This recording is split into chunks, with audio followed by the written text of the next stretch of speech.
Now available in paperback and e-readers, Isis, the Beauty Myth. Learn the beauty secrets of the goddess next door in this action-packed Isis series adventure.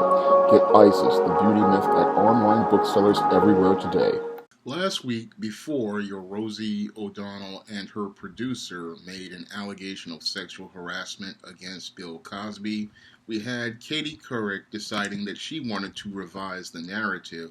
as related to an interview she had with Academy Award winning actor Denzel Washington. Now, in Katie Couric's new narrative, she wants to say that she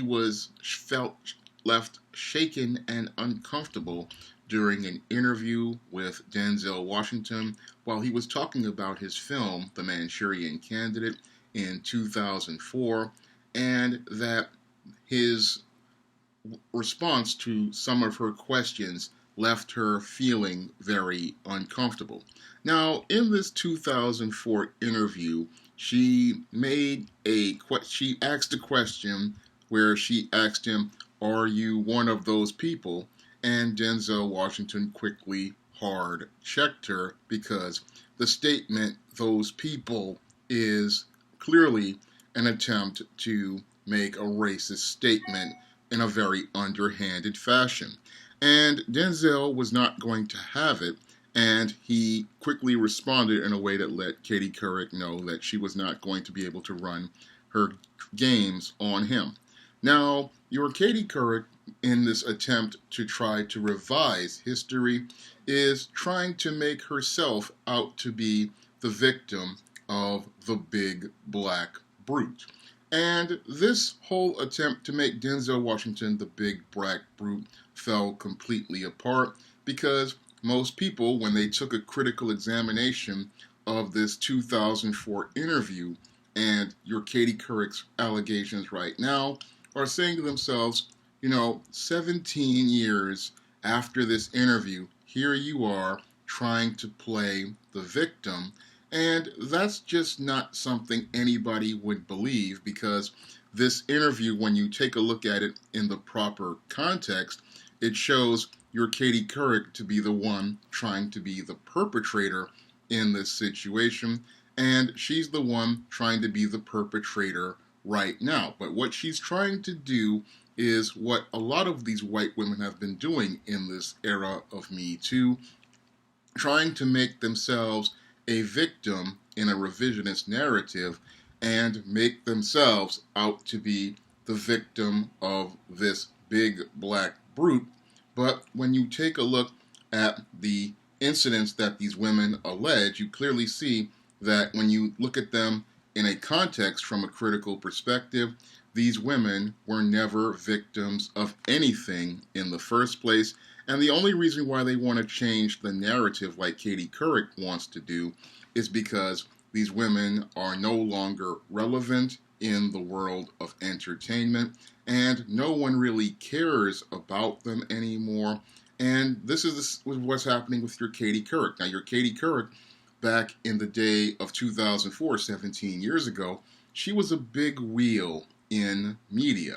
But at 63 years old, she's practically a senior citizen at this point. And with her being a senior citizen at this point, no one is really checking for Katie Couric. No one sees her as a big deal as related to the news or the world of entertainment. And because no one sees her as this big wheel anymore, she needs to do something that she believes will get her some sort of attention. Unfortunately, this attempt to try to get some attention by trying to smear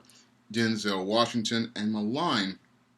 his reputation and his name has completely backfired on your Katie Couric because on Twitter, numerous people called out your Katie Couric for trying to revise history, and they let her know that she is one of these washed up, privileged white women who are trying to make herself relevant again. But what happens is everybody now knows that's what she's trying to do because everybody now knows this Me Too playbook and they know the plays that these white women use in to get their attention and their desperate attempts to stay relevant, because the majority of the women, like your Katie Couric, who make these allegations against prominent black celebrities are these middle-aged, faded, older white women who no longer can trade on their looks or trade on the fame they once had.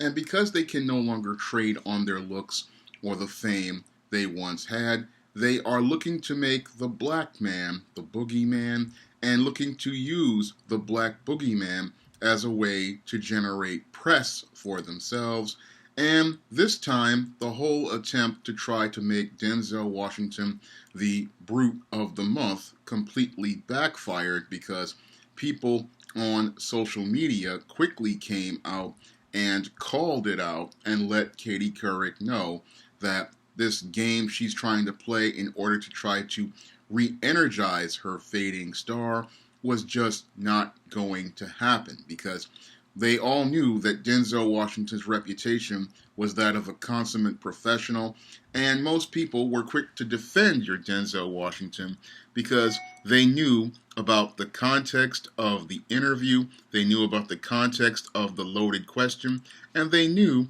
that your Denzel Washington was not an angry black man. No, your Denzel Washington was a smart black man who had the critical thinking skills to go out here and be able to answer this question, see that it was a loaded question, and then sidestep that question, and your Katie Couric was left being shown as the racist she was. Now, some of the people on Twitter have also pointed out that your Denzel Washington did also go out here to donate to Katie Couric's nonprofit at the time. So she wasn't so scared that she took Denzel Washington's check and took his money for this nonprofit that she was a part of and this cause that she was a part of. She had no problem taking his money, but she's supposed to be so scared and uncomfortable of the big black man, but she's not scared enough to not take his money. So that shows us all how full of it your Katie Couric truly is, and how desperate your Katie Couric truly is, because what makes her desperate is she knows that at 63 years old, her star is practically faded as related to being a broadcast journalist, and she's no one on that level of a Barbara Walters, and she's just not that relevant anymore. I mean, her career has practically fallen completely off, and she desperately needed something to keep people talking about her. Unfortunately, what they're talking about her has completely been a complete backlash, because no one cares about this irrelevant white woman, and most people now look at this irrelevant white woman in this era of Me Too, and they see her as a sad, pathetic white female trying to get 1 or 2 more milliseconds out of the 15 minutes of fame that she has had over the last 20 to 25 years. And what's really sad about her is that she has to go out here and play this race card to make Denzel Washington out to be some sort of angry black man or some sort of angry black brute. And she's trying to revise history to make herself out to be this victim, when in all reality, we see her for who she truly is, the perpetrator back in 2004 and the perpetrator right now. If you'd like to see me make more videos like this, you can donate to my Patreon, my PayPal, or my Cash App by clicking the links in the description box. And if you want to try some of my SJS Direct publications featuring positive depictions of African Americans, like the ISIS series, the E-Steam series, the John Haynes series, and the Smith-Storella trilogy, you may do so by clicking the link to Amazon.com. That's all I have to say for this video. You can comment, rate, and subscribe.